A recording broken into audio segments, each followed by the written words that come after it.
Being resident in a place, of course, means for a musician like me to be able, first of all, to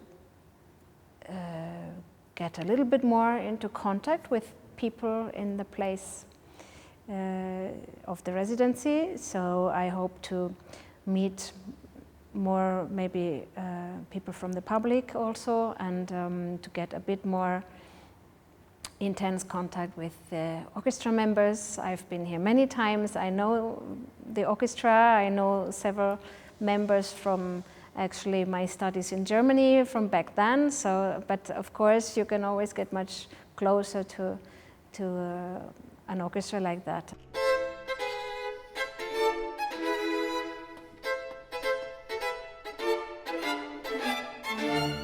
Brahms' violin concerto is, of course, one of the main pieces for violin ever written, and one of the most difficult. I think all my colleagues will agree on this one.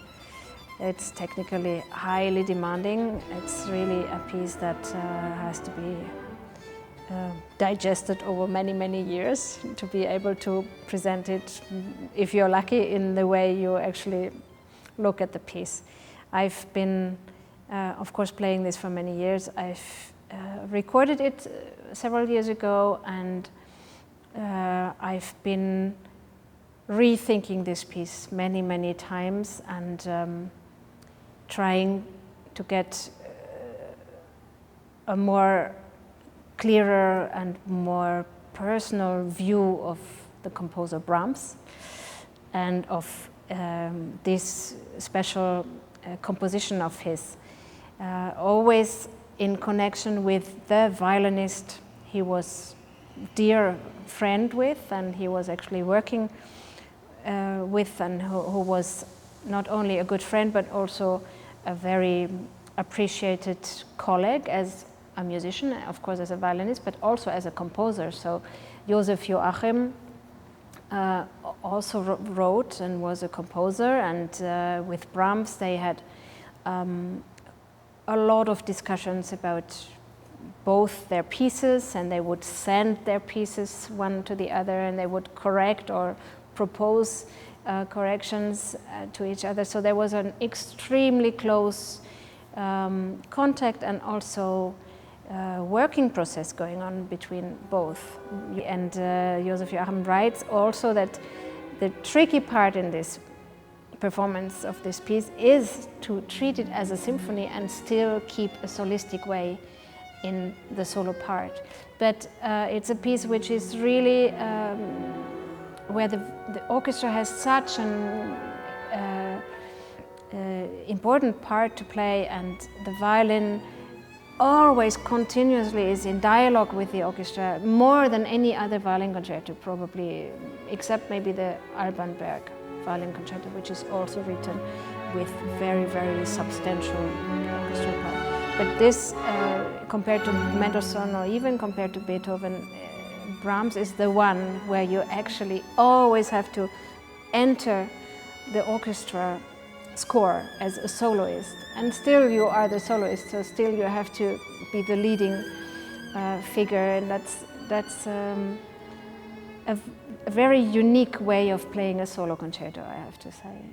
And this and many other details I was looking into, and I think it's a big challenge, this concerto, and I've come to a very personal view of this piece, sometimes very different, I think, from what my colleagues might do or what orchestras are used to do with this piece.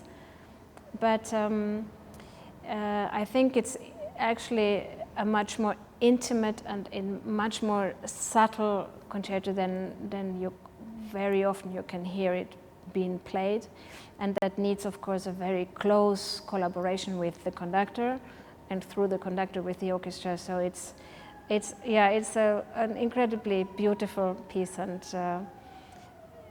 but it has its challenges. The Beethoven sonata cycle I've been playing quite a lot of times, since we have also recorded all 10 sonatas with Alexander Melnikov several years ago, That might be maybe 7-8 years ago now.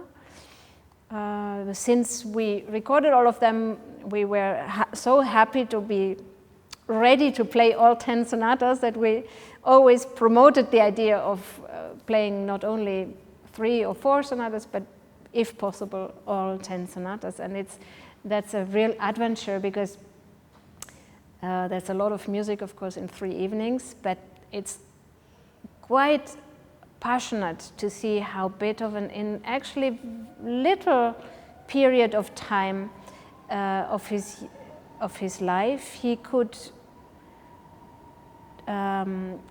develop in an incredible way this sonata form of violin and piano. And actually afterwards he stopped writing sonatas for violin, or as it's written for piano and violin.